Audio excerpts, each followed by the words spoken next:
What's going on, y'all? It is Cop Pizzle.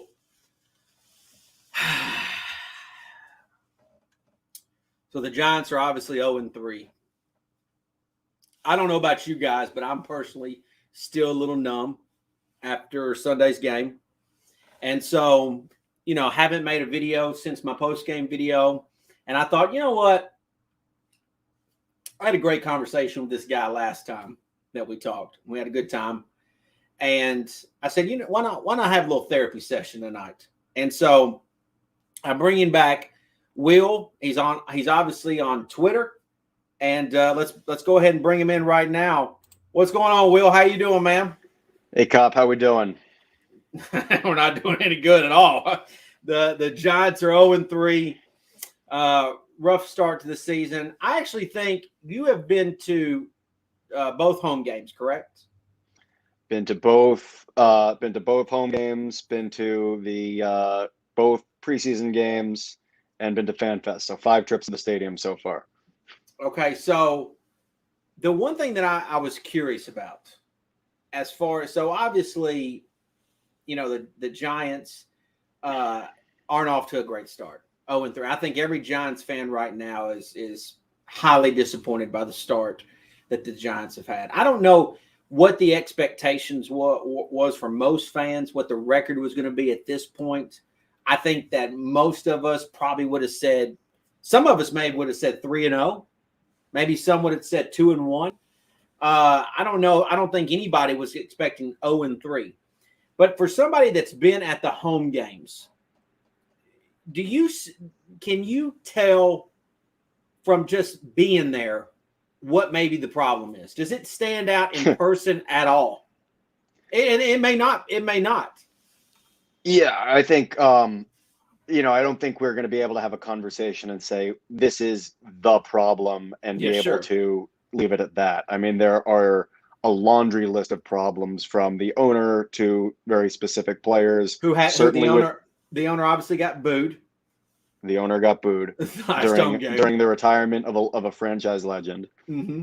And I mean, I think what we can know from these 3 games is that we don't have a roster that's a top roster in the league. Like, we have a roster that maybe we can play with some top teams every once in a while, but if we had one of the best teams in the league, we'd be able to line up against the Atlanta Falcons, and we'd be able to beat the Atlanta Falcons.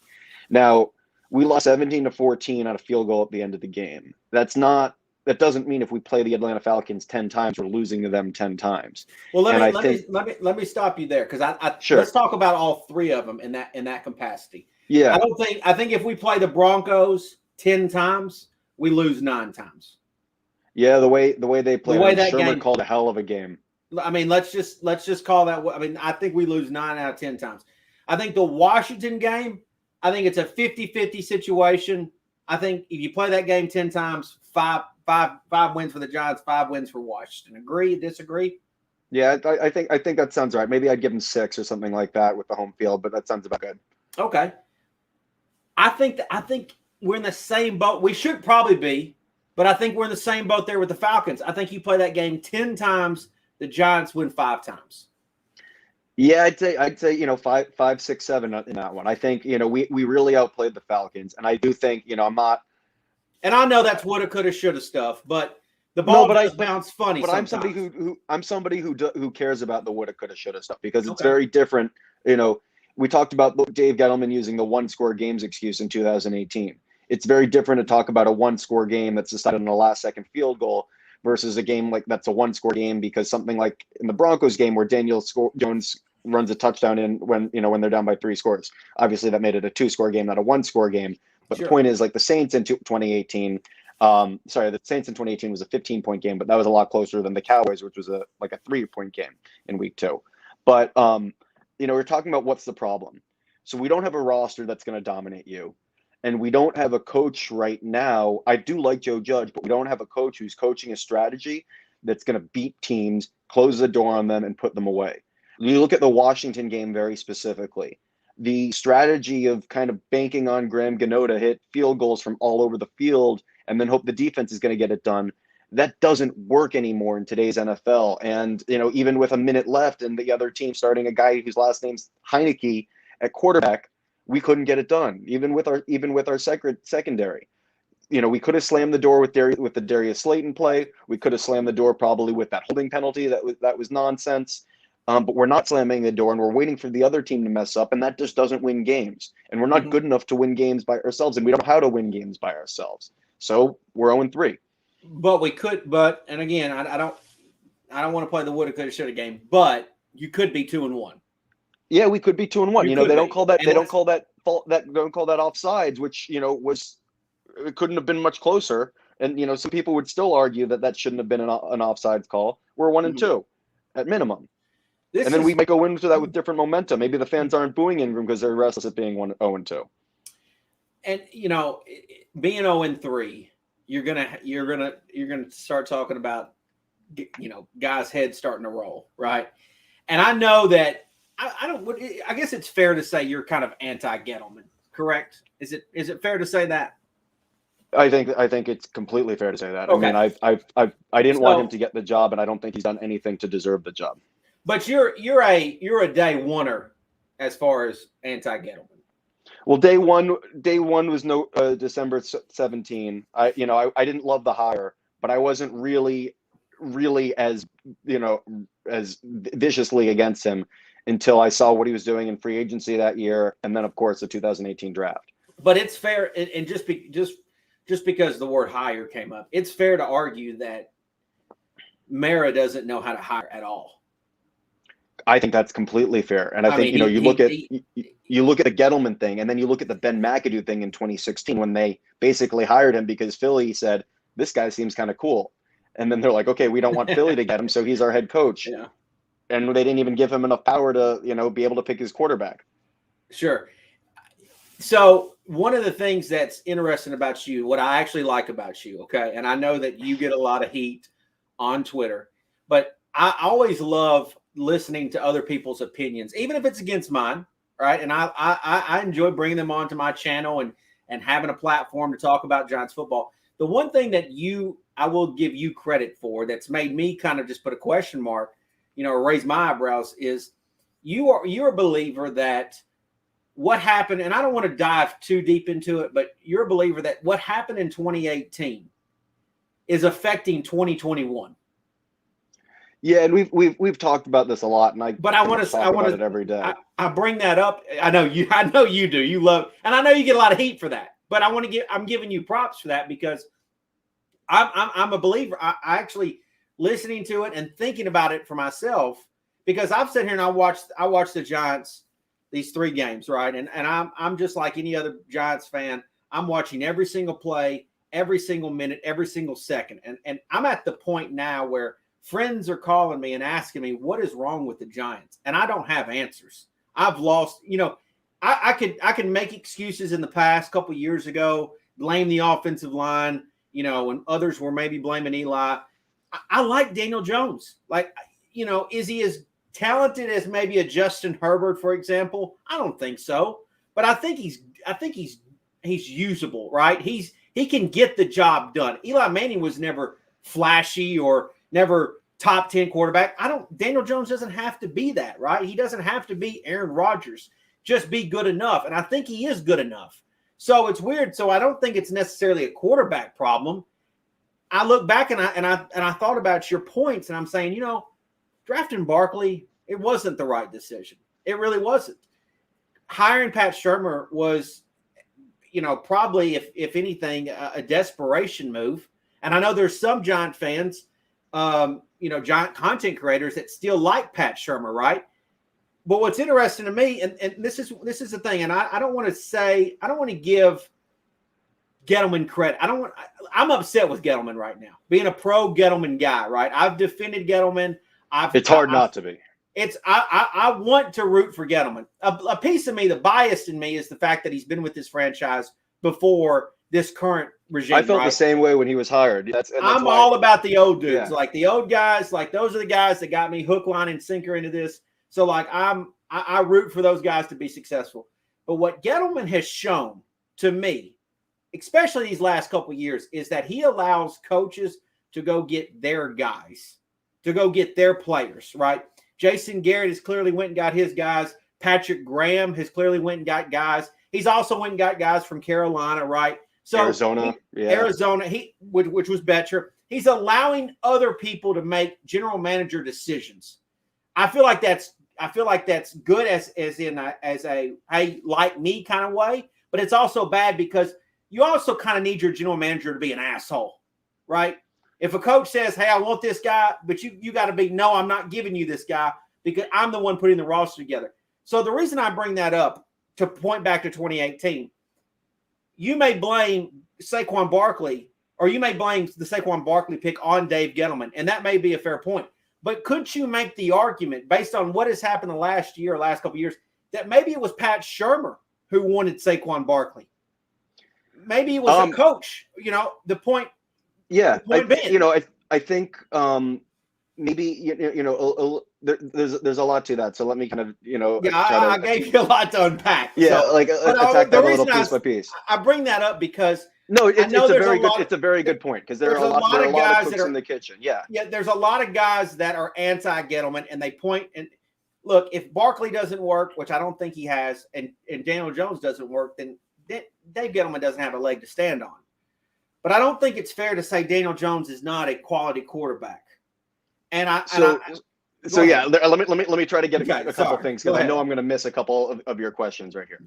So I do want the general manager to be collaborating with the head coach. I think it was Bill Parcells who said, "You want me to cook the dinner? You better let me shop for the ingredients." And I think that's a very reasonable expectation. When it comes to assigning blame for the decision for the pick, the decision to decide Saquon Barkley could make the offense a lot better.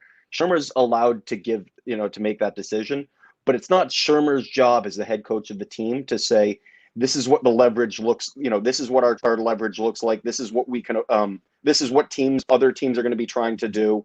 I mean, the strategy behind that's where it's got to come from the general manager. Sure. And there's been none of that. Sure. And so, maybe Shurmur didn't love one of the quarterbacks. The Gettleman's got to be the guy who says, all right, you don't have a quarterback you love.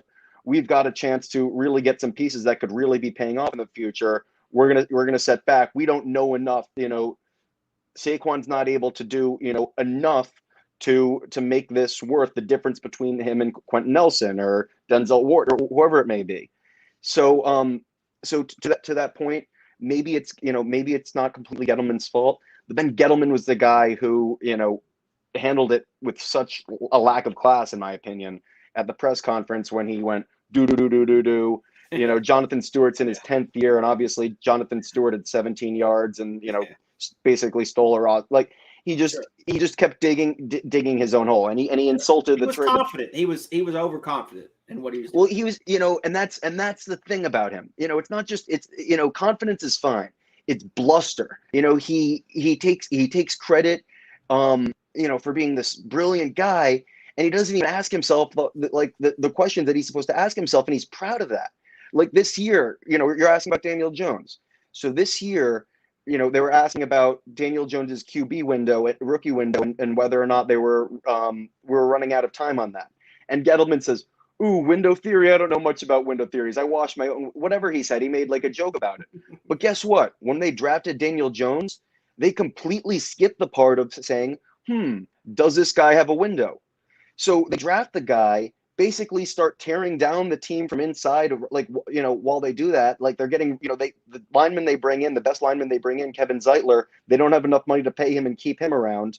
They, the defense can't stop anybody in 2019. Like every starter from that defense is almost gone by this point, unless, they're the ones who came over from the Odell trade a month before, which added $20 million dead cap. So it's like, Jones hasn't really had a shot. Like last year when Judge was saying, I like the way this kid games, I really buy that. Like, I think he's a tough guy.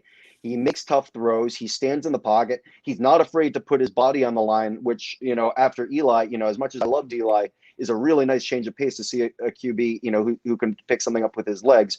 The one thing that I'm really seeing Jones missing, or the two things that I'm really seeing Jones missing, is he doesn't get to the line of scrimmage, and I don't see him mastering the line of scrimmage and basically being able to say, this is what I see the defense doing. This is going to be something that's going to be open, and being able to attack that. It seems like he's very much saying, this is we want to hit Golladay this play. We'll try to find a way to hit Golladay this play, not, because that's the next play in the script, not because the defense, it has two guys over here. This is a good matchup. And then the other thing that he doesn't do is go off script. You don't see, you don't see play breakdown like you see for some of the other top quarterbacks, and then see Jones make something out of nothing, even like something out of nothing that draws a penalty. Like, you saw Rodgers the other night, just keep throwing them deep, getting bailed out a few times. And you're playing defense against a guy like Rodgers or Lamar Jackson or Mahomes, whoever. You're not breathing. You hold your breath until not only the ball hits the ground, but you're also certain that there's no flag. And there's just nothing about the Giants offense that does that to people. And I don't know if that's Jones or Garrett or what. I think it's Jones. And I don't know if it's something to do with, going back to his Duke roots. But I personally, one of the things that I think is a pros versus cons with Jones, a con to me is that Jones tries to be too perfect. He tries to run it exactly right. And it's almost like he doesn't just go out there and just ball.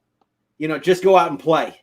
And it's kind of, Mahomes, Rodgers, some of these guys will just take it to the backyard and start just do backyard plays, right? They're running, scrambling. I mean, we saw it with Dak last night. I don't know if you caught the Eagles-Cowboys game, but there was a play that was a terrible play within the red zone. Yeah, the fourth down. To the right. I tweeted about it, I tweeted it, and I said that's the difference between Dak and Jones. That basically Dak rolls out and just finds a guy, and it's a terrible play. It's terrible. Like, the play didn't work. The play was awful.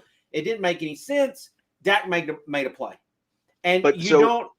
But I'm going to your point.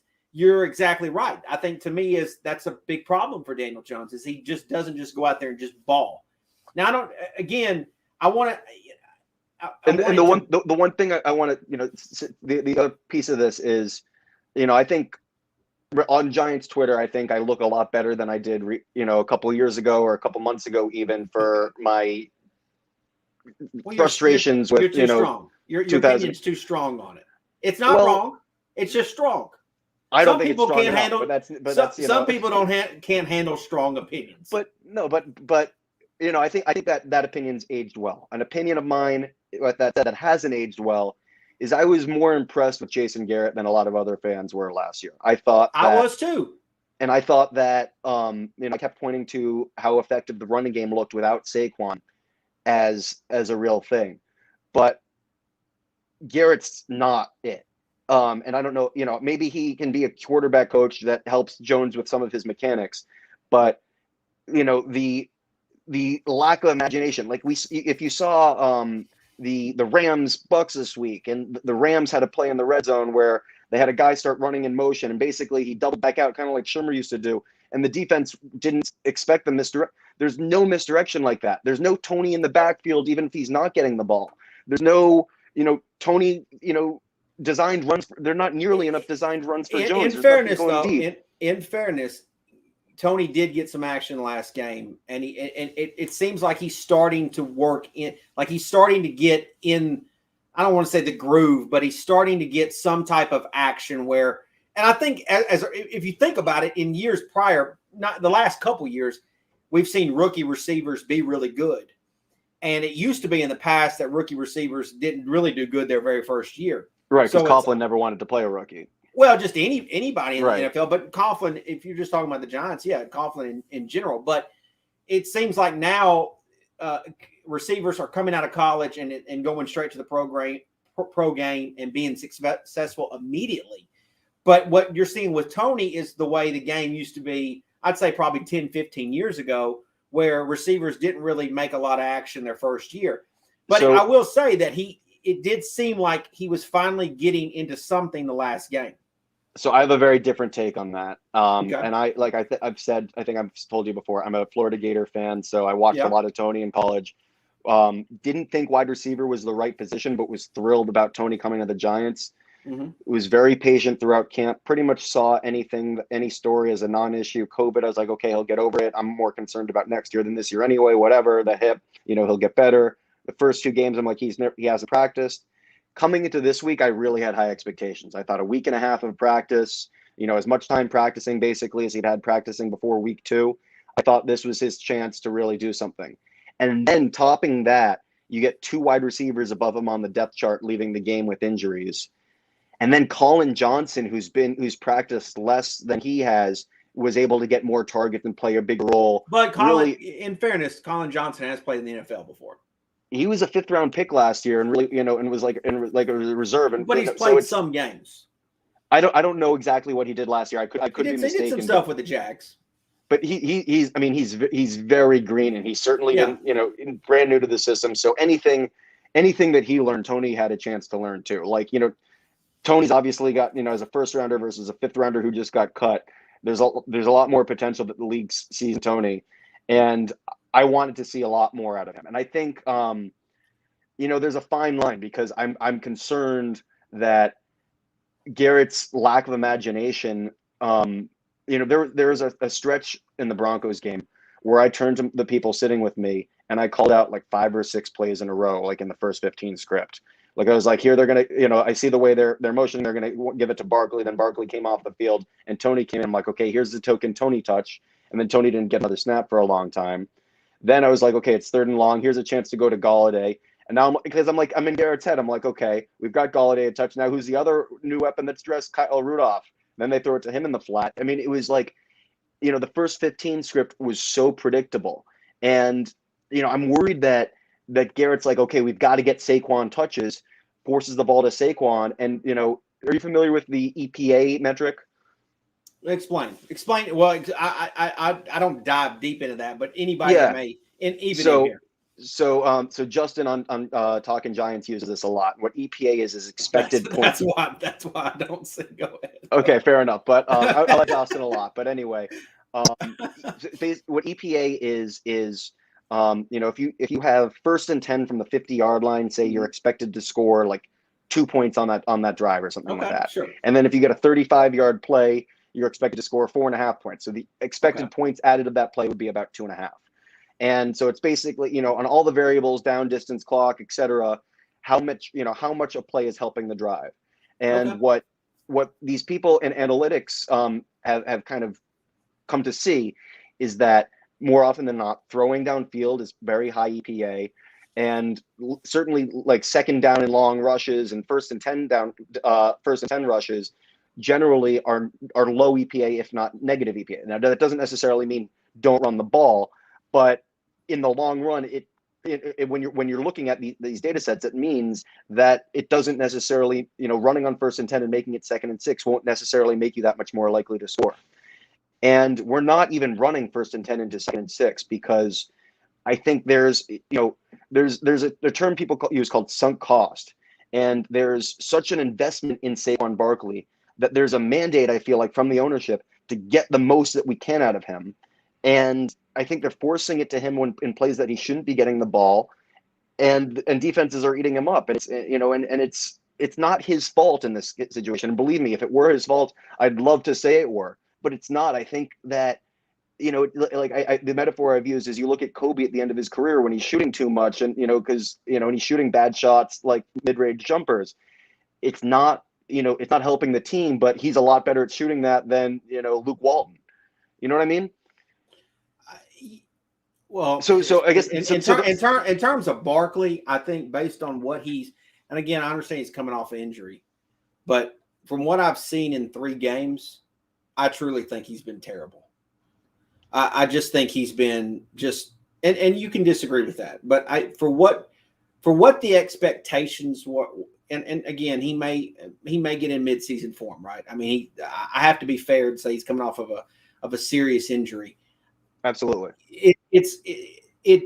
Watching him play is just as frustrating as, I won't say it's as frustrating as dealing with Evan Ingram, but you see him get the ball. And look, I'm a big believer in run the football, play good defense, right? I don't really want my quarterback throwing 30 times a game. I don't know what the sweet spot number is, but for me, it's a lot lower. And I want to see my running back get 20 touches and 100 yards on the day, right? I mean, I want to see him keep the defense off the field, and when they are on the field, play good defense. But, control, time of possession, all that good stuff.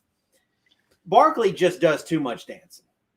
You hit the ball, and it's just like never hits the hole. There's so much dancing. And I would argue that it's almost like he puts himself in a position to get hurt because he's trying to do either too much or just not just doing the basic fundamentals. Does that make sense? Yeah, I agree with a whole lot of that. One of the biggest reasons why I think Carson Wentz gets hurt so much is because he holds onto the ball and he puts himself in a position to get hurt, and then it's like he doesn't know how to fall down correctly. But go ahead. Yeah, so let me work on some of that. So I've seen Barkley's stats were off the charts, and I agree with that. You saw a lot of fans, and frankly, even Carl Banks, didn't know how to interpret some of that information. Barkley averaged 5.0 yards per carry in 2018. That does not mean on an average Barkley carry he would get 5 yards. He had a lot of 50 yards carries. He had some 70-yard carries, but he had a lot of losses. He had more losses than the average running back. And unfortunately, the Giants can't get the ball on a James Bradbury interception on 1st and 10, hand off to Barkley 3 times and count on getting a first down.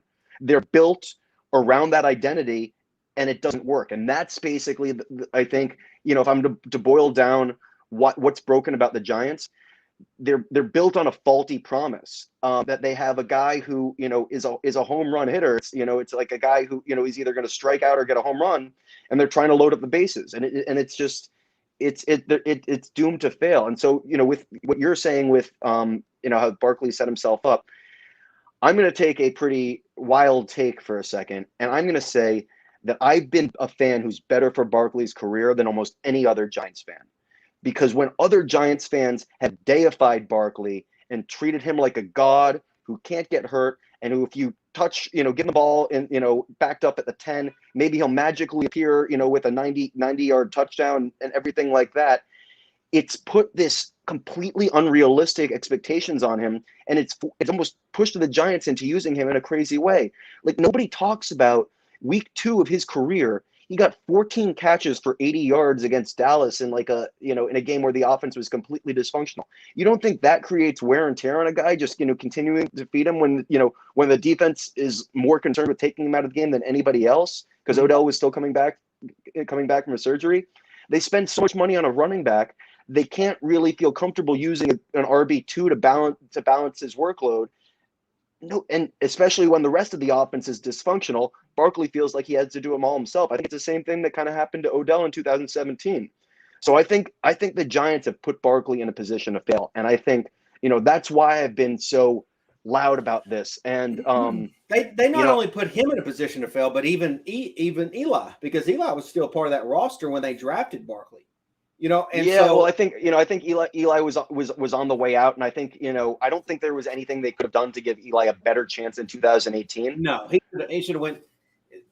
The Eli deal, as much as a fan as I am of him, Eli's last game should have been whenever the 2016 season ended, and I don't mean last game in the NFL. I mean the last game with the Giants. Eli, of course. He's got the great quote, right? Well, there was some contract stuff around that would make that really tough, but no, I know. I'm saying theoretically, obviously he's got the great, he's got the great line, right? Once a Giant, always a Giant. Only for me, only a Giant, right? That's a great line, right? Awesome. But the reality is Eli probably after 2016, after the way all that went down, he should have did what a lot of some of these other guys have done in the past. For example, even Aaron Rodgers right now, and say, I'm out. I want out. I want out of Green Bay, or even Tom Brady. I want out of New England. I want to go to a different situation. Multiple quarterbacks in the they've all done it, right? Multiple quarterbacks. Even his brother did, Peyton. It comes a time when his brother was different because he had the neck injury. Yes, but I'm saying they can go to a different organization and have success. Right. It's not because if you go to a different organization, it doesn't mean you're necessarily done. And it wasn't that Eli was done. It's just he was done on the Giants in 2016. The organization that was their opportunity. The window had closed.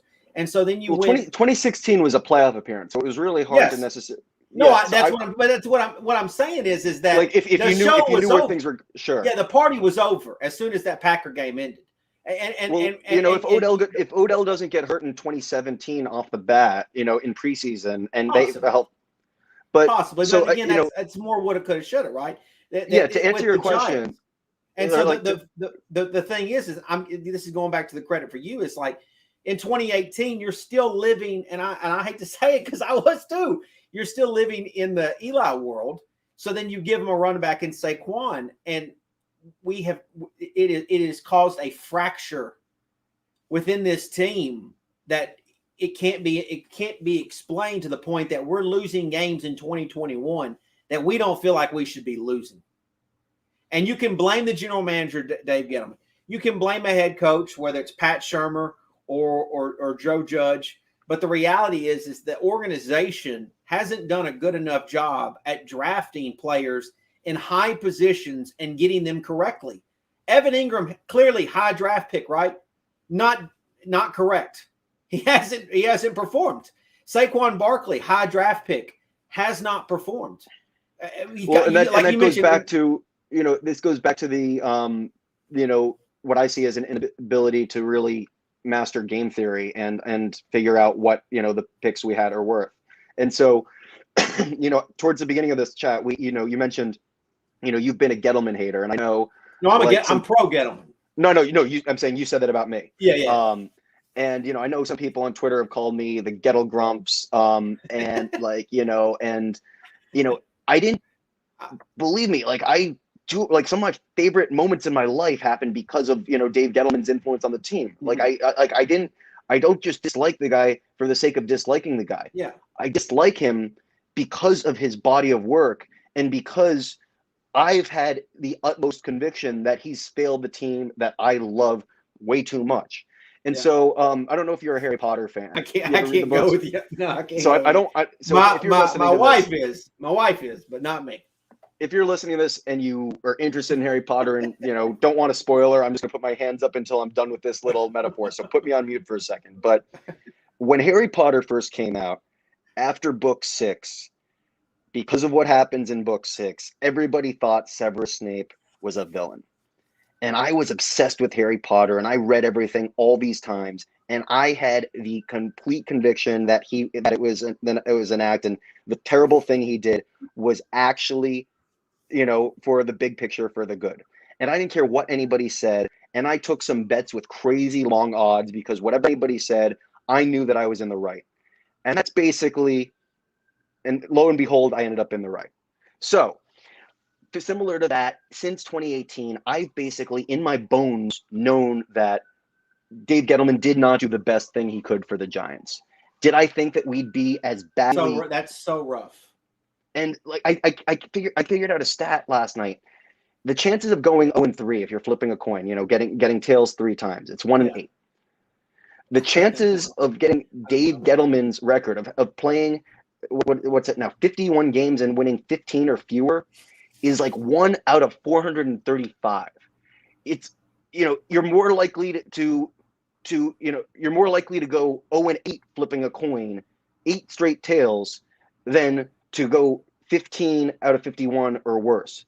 It's like a statistical marvel how atrocious the Giants are. So I don't remember exactly how this little rant started. I'm talking about not being a Kettle hater, but it's going back to the fact of and again, I want to be clear. I am pro Gettleman, and I'm extremely frustrated at Gettleman right now because, and this goes back. This is why I wanted to bring you back on, because I got to give you a lot of credit because it made me start to realize that having Saquon Barkley on this team is actually what is hurting the Giants.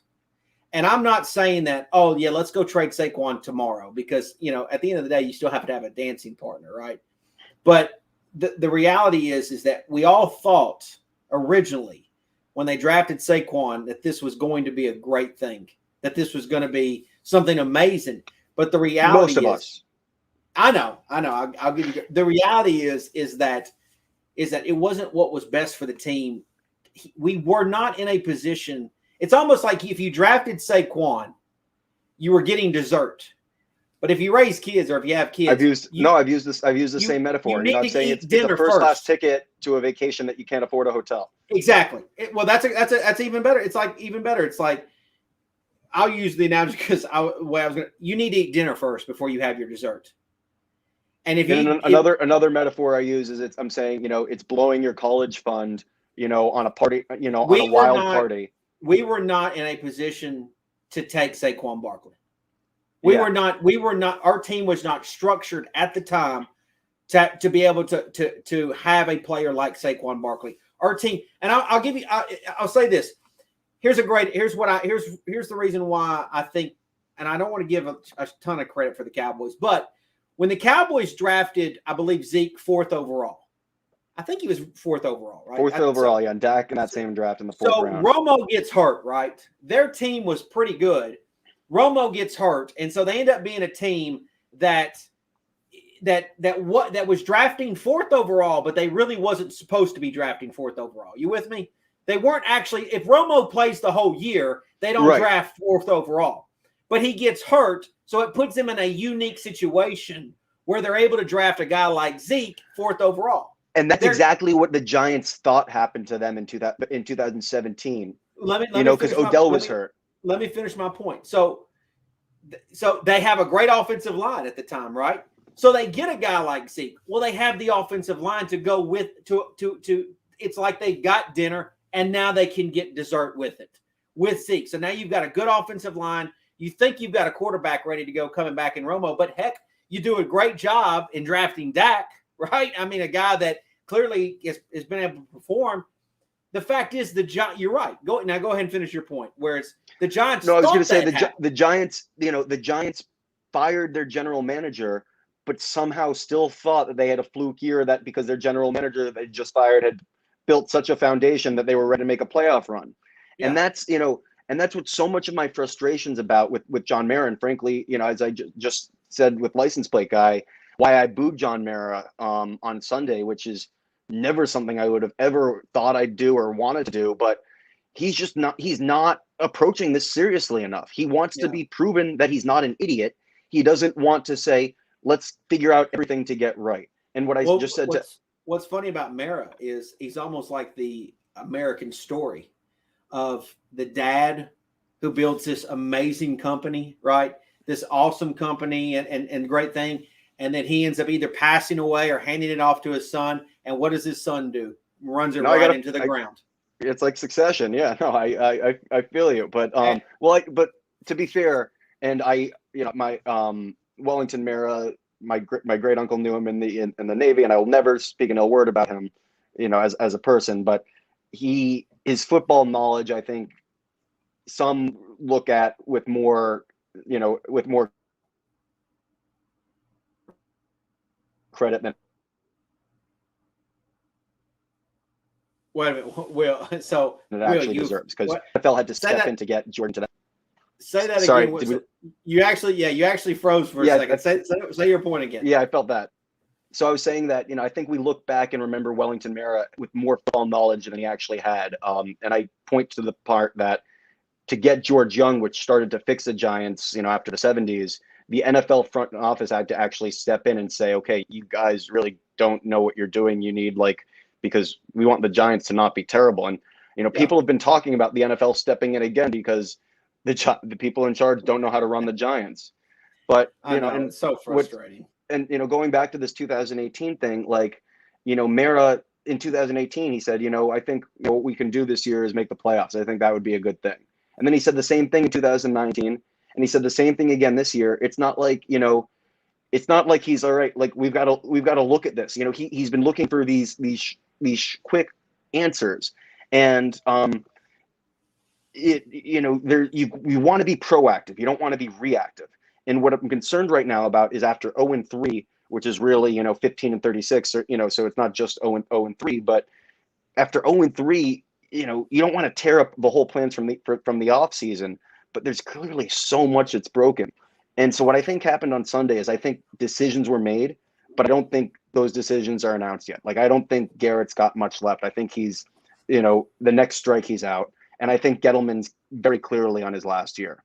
So But I want to talk about. I want to transition this a little bit yeah, because we've kind of talked about what we both kind of feel like is the fracture or the issue that's causing right now.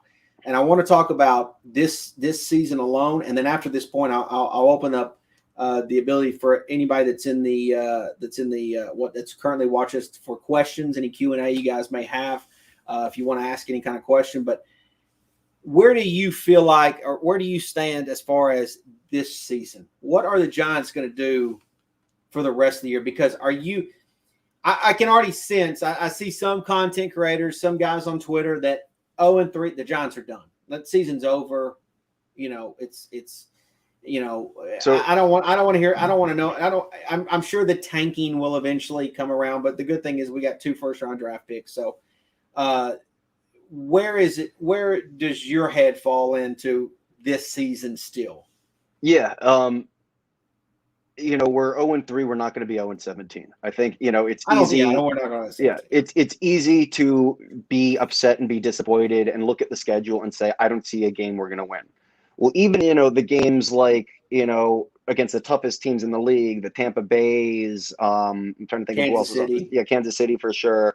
Maybe even the Chargers potentially. Who knows? But Cowboy, NFC. But even those games, we're going to go into them with in Vegas maybe a 2 out of 9 shot of winning. It's not like it's 20% or something like that, a little more than that. But it's not like it's games that we'll have no chance of winning. So like the Seattle game last year, and I think the Seattle game last year, I really hope fans look back at that and think about how they reacted. Like the Giants did not improve from a team that's better than the Seattle, from a team that's getting killed 36 to whatever by the 49ers to a team that's better than the Seattle Seahawks last year. Mm-hmm. They had a very good game and they played the best they could, and they won a game that they wouldn't win very often on the road in Seattle. And we mentioned this a little bit, in the first time we chatted, and setting that expectation as a baseline was very dangerous. I don't think we're going to be a playoff team. I think maybe 6-11, maybe is about right. We talked about 4-2 in the division 3 weeks ago. I don't see 4-2 in the division anymore. Yeah. I think I think it's gonna be tough. I do think we can sweep Philly, and I think if we sweep Philly, that's going to be fun. I mean, man, Joe said this too, but I'm really nervous about Strahan's retirement ceremony in November. Like, what's that going to be like? As far as like what is exactly like how many. And Strahan is hands down the greatest New York Giant of my lifetime. As somebody who's been watching since '95. Yeah. Oh yeah, I mean I love Strahan. But Strahan's that transition from LT to Strahan to Eli. It's like there was a torch that kept getting passed, and it was actually funny. I was thinking I wanted to look at the for this weekend's game, the Giants and Saints. The Saints are 8-point favorites against the Giants, and that just seems so high. It's almost a little ridiculous, but it's crazy to where for just betting purposes, odds wise, that's what they think of the Giants right now. That you're basically a touchdown or more, lesser of a team than the Saints, who hasn't really been special. The one piece I'll add about that is the Saints the Saints are at home. The Saints generally have a huge home field advantage, and the Saints are filling up their stadium right after a hurricane. So what usually would add 3 points to that, you could probably make the case that you're adding 4 points to that, and they're a 4-point better team than us on a neutral field. So I want to tell one quick story that we mentioned to each other, and I think that'll be a good transition to the questions. But at the tailgate on Sunday, Paul Pagan or Pagan, sorry Paul if you're around, I didn't get how to pronounce your last name, but introduced himself to me and said, certainly not alone in this opinion. Like, I've known who you are on Twitter, and I've seen people saying very negative things about you. And even though we hadn't really interacted in the past, I just kind of assumed that, they were saying the right thing. But by listening to, Cop and me talk things out and actually hearing kind of more about where I'm coming from, he said that he had a much higher opinion of me. So, So basically, he saw our stream that we first did, and so he had an opinion of you from Twitter. And basically, this conversation was like the Rocky and Drago fight for the Cold War. and but I think I never Always will. go ahead. No, go ahead. No, I will never ish will on a Giants fan. Like, there have been people who said, like, I can't wait until Saquon's extended and Gettleman's extended so that you're upset. And, like, I don't get that. Like, that maybe you know, maybe you don't. I can't assume anybody knows me, but all I want to see is the Giants win and see the Giants. I want to see other fans upset, not, of other teams, not, people who disagree with me. And I really appreciate the chance, to talk to you on here and, branch out to some people who I otherwise might not have connected with on Giants Twitter. You had this conversation like in the parking lot or tailgating before the game. Yeah, over whiskey. It was wonderful. Which is to me is just for me is what I mean. Look, again, to have a conversation about you coming on my channel or whatever before a Giants game in the park, like that to me is like just amazing. Like that's like a great, it's cool for me, right? I love the Giants. I'm passionate about the Giants. I have this channel on YouTube because of the Giants. And so to connect with someone like you who has various different opinions, even of me or what I view and you view, to have that conversation play out and then someone sees it, before a Giants game in the park, it's like, that's amazing. Like I think that's awesome. It's, I think it's so cool. And I think, and I guess I'll make one kind of dig at Gettleman and then we'll get to some questions. But, when Gettleman traded Odell and when he talked about not extending Collins, one of the reasons he rationalized that was he said, part of the GM's responsibility is to eliminate distractions. And frankly, I think he is the distraction. I've thought this for a few years. And the other thing he talked about in both of these discussions was he talked about the asshole quotient, his words. He said, you got to look at some of these things, and the bigger of an asshole you are, the better of a player you've got to be. Well, this guy's been an asshole since he's been a general manager. He's made fun of, he's been an asshole, but he wants to be liked by his peers. And that peers being his coaches. I mean, sure, he's, by some of those, by some of those peers, but he's not respectful and he's not humble. And my opinion is the bigger of an asshole you're going to be, the better of a general manager you've got to be. And I think he's failed in every metric possible, in this. And so the first question that Paul sent, if we can start moving to questions now. Sure. Let me say this. Anybody that wants to ask a question, put it in the comments. I'll try to get it. And we'll put it in here, and I'll put it on the screen, and Will and I will attack it. And we'll probably do it for about 20 minutes. But go ahead, say what the question was Paul had. So Paul asked, there are a bunch of things that he'll ask, and I'll just give one of them. He said, is it safe to say after yesterday's comments that Joe Judge and Jason Garrett are attached at the hip? No, I don't think. And if one goes, they both go. I don't think they are.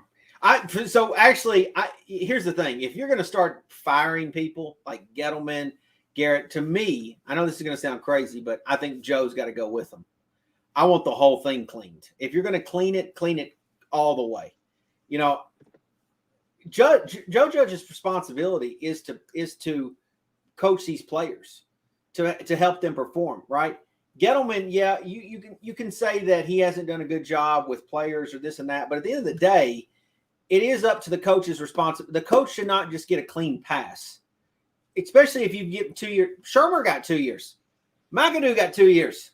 Just because Joe Judge has really nice press conferences doesn't mean that he gets a pass.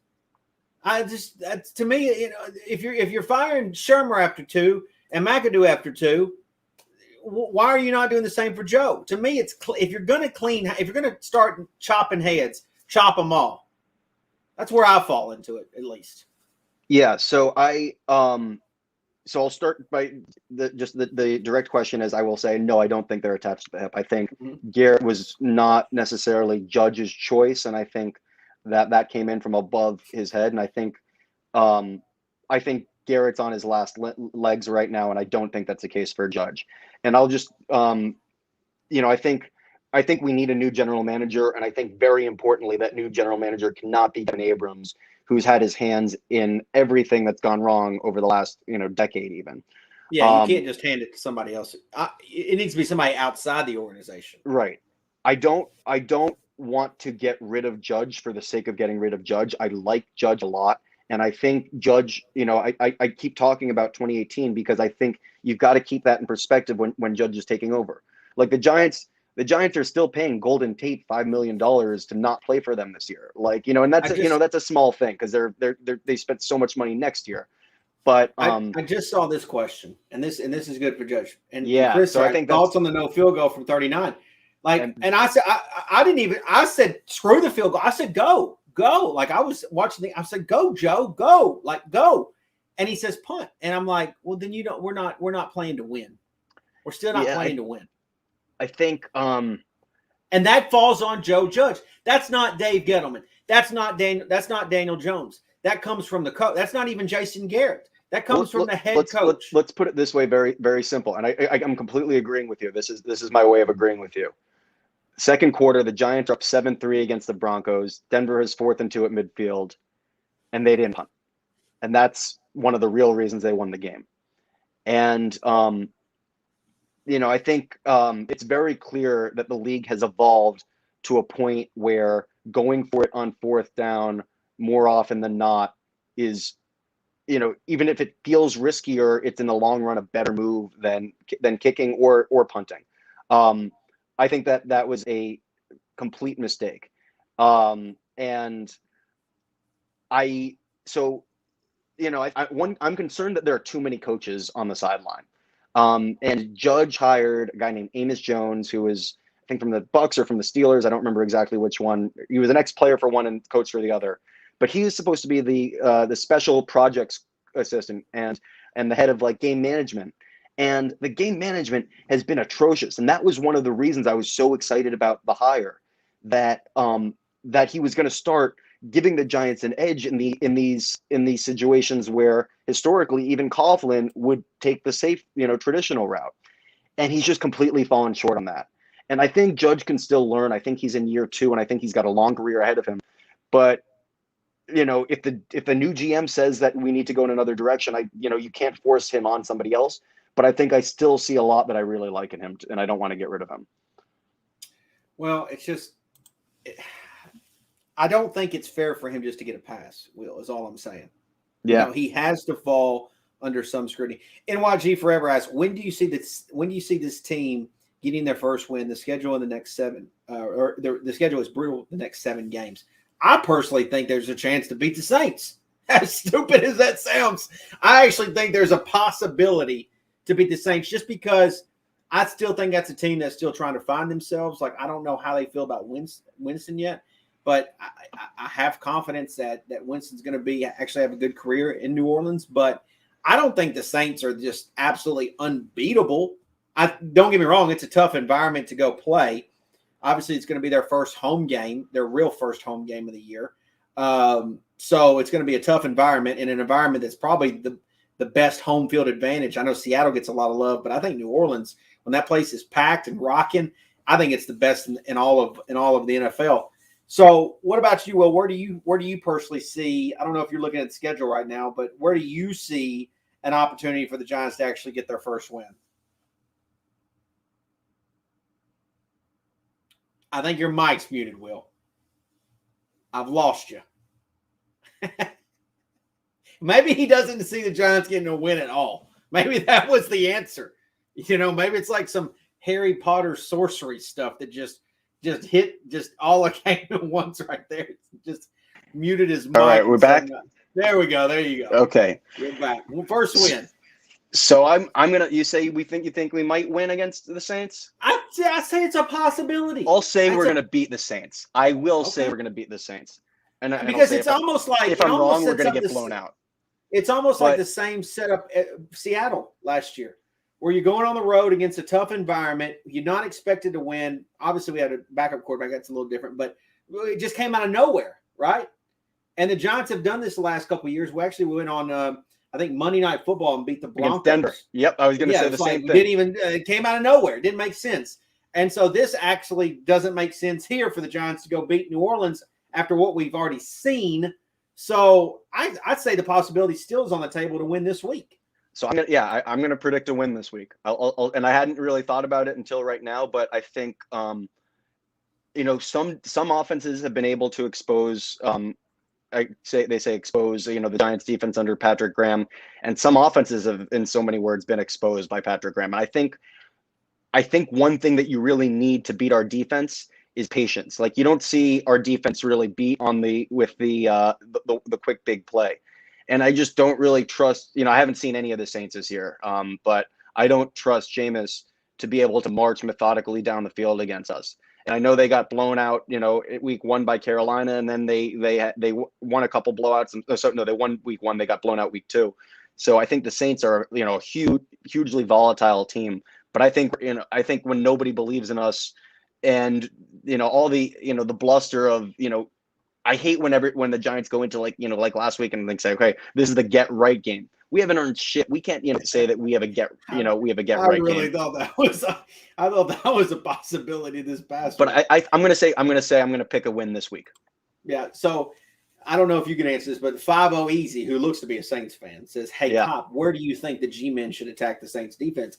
I actually think, as far as the Saints defense goes, I think it's the same way that I thought that they should attack the Falcons defense, which was through the air. I think this. I don't hate the front seven for who the Saints have, but to me, I think they've got to throw the ball. Let Daniel Jones air it out. But who knows what the situation is with Shepard and Slayton and these guys? Like, I don't know. Even Galladay, or even Galladay. It's like, I don't know how. Who the hell knows about Evan Ingram, right? I mean, at this point, if he plays, it may not be good, and who knows if he does. All I'm going to say, people are talking about the rough Superdome crowd. I think for Ingram, it's going to be a great crowd compared to what he's used to. And I think, he got booed at home.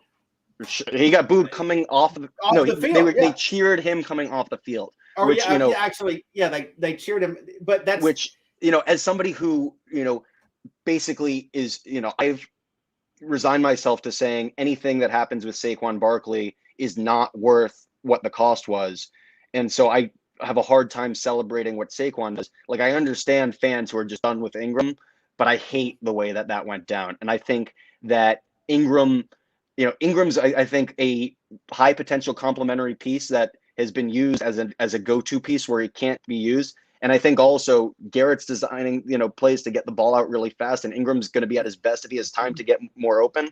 So I don't want to write him off. And what I've said today is, if you want to get rid of it, before you say get rid of Evan Ingram, make sure you look at how Flowers is playing in Washington, because Flowers looks like a stud at guard. Well, that's what I'm terrified about Daniel Jones, is that you actually have a franchise quarterback, but you're not going to know it until he's on a different team. I'm terrified about that, because I honestly like Daniel. I think he's a good dude. I think he prepares hard. I think he's trying. I think he puts his body on the line, right? But the Giants aren't winning. So it's like, it doesn't matter. I mean, even a guy like Matthew Stafford, right? Who's right now 3-0 in LA, right? Looks fantastic, looks great. Even Detroit, who could not win with him, said enough is enough. We're going to do something different. Well, that's a little different, because Detroit got a first-round pick, and multiple first-round picks to do that. It is different, but the fact is Matthew Stafford might be a top 5 quarterback, and we don't know it, and we didn't know it because he was with Detroit. And the fact is you look at Daniel Jones, and you can nitpick the way he plays the game, all this and that, but if in a different situation, he might be really good. You don't what I'm saying? Like, we don't know until you can't. It's hard to say a guy is good when the team's not winning. Yeah, and I think that's, and that's why I'd like to see at this point Garrett replaced certainly as a play caller and a play designer sooner rather than later, because the offense that he's designing hasn't worked for Jones. And I think you've got to see if Jones can, because Shermer's offense did look like it was working better for Jones. Yeah. So you got to see what works for him. Are you a Yankees fan, Will? I am. Did something just happen? Okay. No, nothing. That Big Blue in the Bronx, who's a big Yankees fan. Okay. Just want to say you share something with Big Blue in the Bronx, who's a great supporter of my channel. He asked, trade Peppers, Barkley, Ingram at the deadline. You want to take it first, or you go first? Well, it's hard baseball. It's a lot easier to make trade deadlines. Like, it's a lot or make trades during the deadline. Football is a little bit more complicated. I don't think any of them will get traded at the deadline. If any of them did, my guess would be it would be Peppers. If you're just guessing, but I don't see Barkley or Ingram getting traded. Even though reality is right, if this was a baseball team, Barkley would be dealt at the deadline. Yeah. Barkley would be absolute. If this was a baseball scenario, we would be trading him for pieces, minor leaguers, this and that to rebuild our franchise. But Barkley would absolutely, if this was baseball, Barkley would absolutely be traded. No question about it. Absolutely would happen. Ingram, I don't think, here's the thing. Everyone talks about trading Ingram. I've been talking about it since last year. You have to have a team that's willing to take him. I don't know of any team that's actually calling the Giants right now and saying, can we get Evan Ingram on our team? We're dying to have Evan Ingram on our team. It's almost like the Pro Bowl thing last year was every Giants fan knew that was absolute nonsense. And I was thinking like, oh, this might be a great thing because maybe some team will trade for him in the offseason. But no one ever did. It never happened. So for me, if it didn't happen this past offseason, I don't see it happening at all. So I think trading Ingram makes a lot of sense, on paper, and so I guess there are two ways to answer this question. What do I think will happen, and what would I do? I think that Judge loves Ingram. I think he's one of his favorite players, and I think that there's a lot more value that the Giants see, and frankly, that defenses game planning Ingram see than that fans see from what he's produced on the field. I think the expectation for this year for Ingram was with weapons around him, he'd be able to have much better matchups. And then a quarter into his first game of the year, when he's still 50% trying to get back, probably sooner than he's really ready. Two of those three top weapons go down. I think.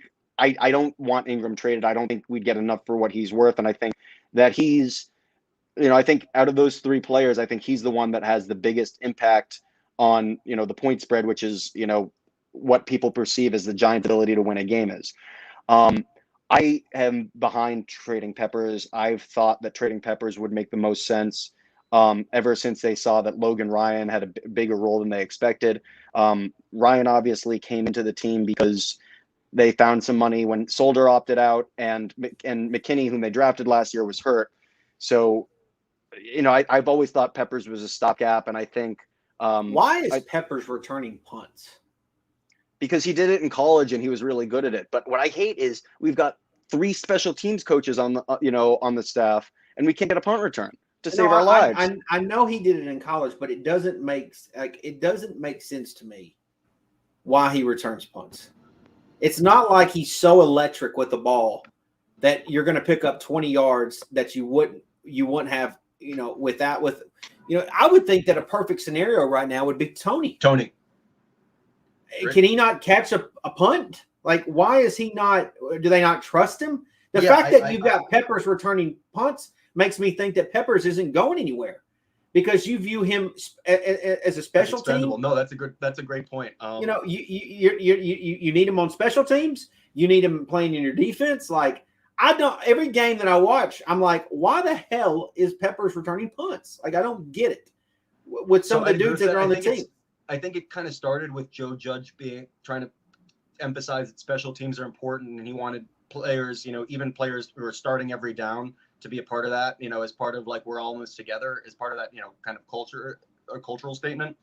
But I think a lot of your concerns are very valid, and I think just the last part of Big Blue's question, I've thought trading Barkley's made sense since before he's been a Giant, and I've basically been crying for them to trade him as I've seen his trade value really, really, really take a hit. And I think if the deadline for next year's option were today and it weren't the people who drafted him who were making the decision, I don't think the Giants would pick up the option. And I don't think they could really get much of a trade offer for him at this point, which is just so sad to say. I think the only running back right now in the NFC East that would even be considered to trade, straight up for Barkley is Zeke. And that's because Zeke has so much money owed to him. But if the season continues down the trajectory that it's going, okay, which is not good, and you're letting Gettleman go, I'm sure Joe Judge stays because I've heard all the rumors that Mayor likes or the ownership. Well, that's likes what him. everybody said about Shermer week 3, in 2019. They had just beaten Tampa. But to go on with it, whether Joe stays or not, okay, Gettleman would for sure go.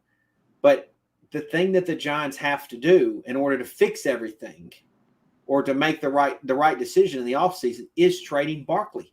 If it continues to go down this path, the number one thing that you have to do with your new general manager, coach, or whatever is trade what fans believe is their best piece, which is Barkley.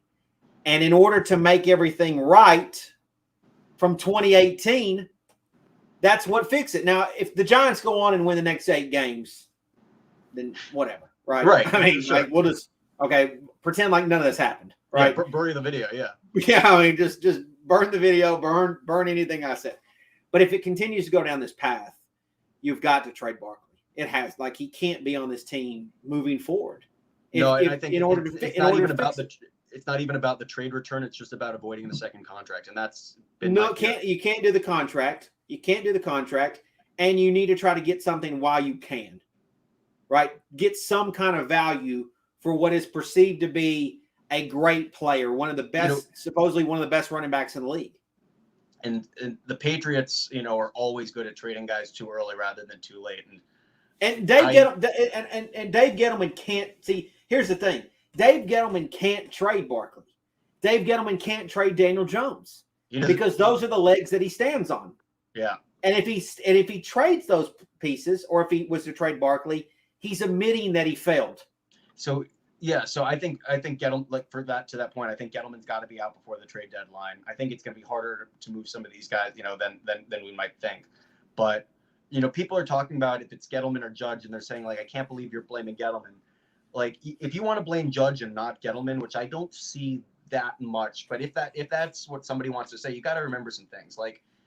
Gettleman hired, I don't even think Gettleman had much of a decision in this. I think it was more of an ownership decision. But the Giants hired Judge as Gettleman's second head coach, and Gettleman had frankly done so much damage to the brand.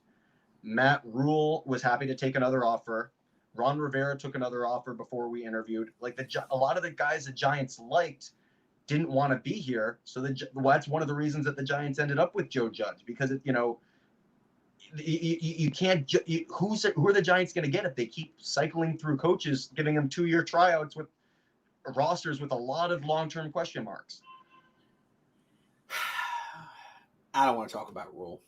Okay. Because I know that it's funny because I got beat up the other day because I put on Twitter that they should have never let Rhule leave the building.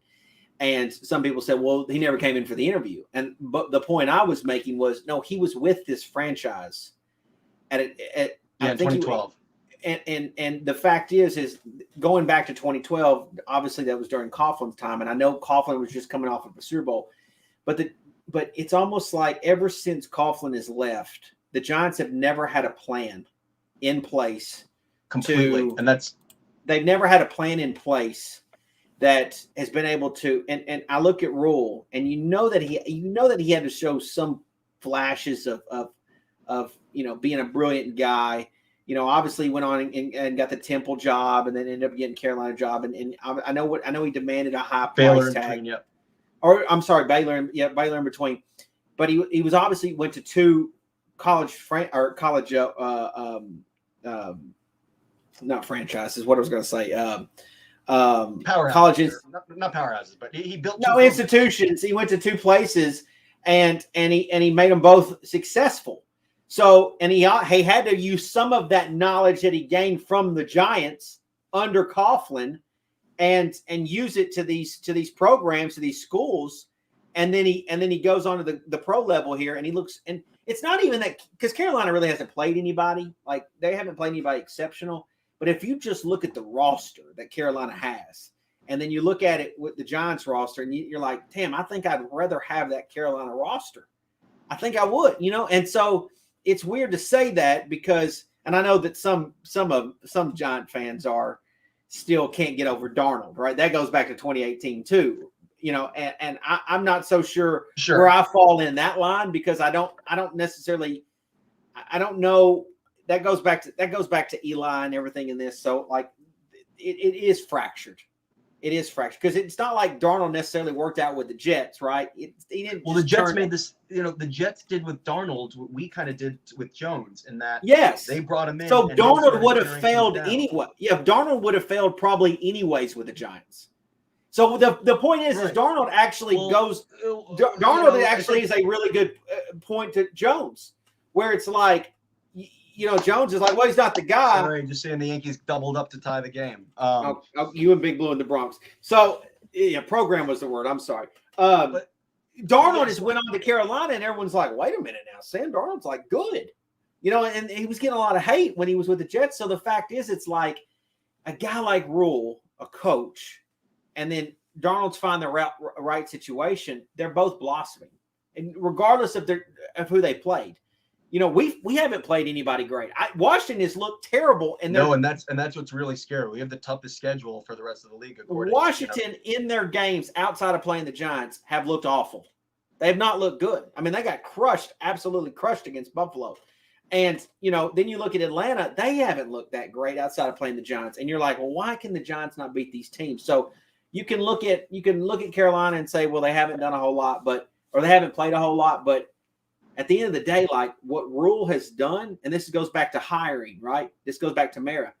If a guy demands $7 million, and he's shown that he's been in your program, or not your program, but your franchise before, he's been with your organization, and he's went to two programs, and he's turned them around. Why would he not demand that price tag? So I just disagree. I think Baylor is he never was like a college football player. He certainly did a lot, but you see it a lot in college football. You see a guy build something up and rise, and then can't really maintain. But Urban Meyer's a great example here for Jacksonville, right? I mean, he's one of the best college coaches ever. I mean, Nick Saban's another example, but there are some guys who have the ability, who are just great football coaches, that their coaching, the way they coach, works better in the program game, or it may work better in the college game. So you mentioned Saban. There's something I wanted to tie back to something that you'd said earlier, if you don't mind, just because I meant to make this point, and this goes back to the question about kicking from the 39. But Saban has always been a defense guy, and he's always been a you run the ball, you control the field position, and you let the defense win the game. And was it last year or the year before, he said that doesn't win anymore, and he's had to change his entire football philosophy to win and stay evolving and evolve with the game. And he's been a mentor to Judge. So what needs to happen for it to click to Judge that possession means more than it ever meant in the past? Because there's just something that has to be learned there. Well, look, we could talk all night. You and I could go. We probably could, yeah. I mean, honestly, we come from two different walks of life, but we have one common thing, and it's the New York Football Giants. And I say this all the time. I'm more than happy to have a discussion with somebody who thinks differently about the Giants, because I learned something. I like learning, and you've definitely opened my eyes to the chance, or to the potential, being that 2018 is the reason why what you're seeing right now is happening, right? Because even as loyal as a Giants fan as I am, and someone who watches the way I watch and is passionate about it, I look at the Giants now, and I don't know what to say. I have no words. And so I think there's really a fracture that's so deeply rooted from years of, I want to almost call it abuse. It's almost like if somebody has, and I know this is a serious thing, and I shouldn't probably compare it to a football franchise, but if someone has a serious drug abuse, it's almost like it takes years to show that wear and tear on them, right? From their face or their whatever the case, an alcohol addiction, right? They show the wear and tear from years of abuse. And it's almost like we've put ourselves through years of abuse, not doing the right things. And this is what we look like now. This is the reality, and that we're losing. So I want to thank you for coming on my channel again. And I definitely would like to do it again with you.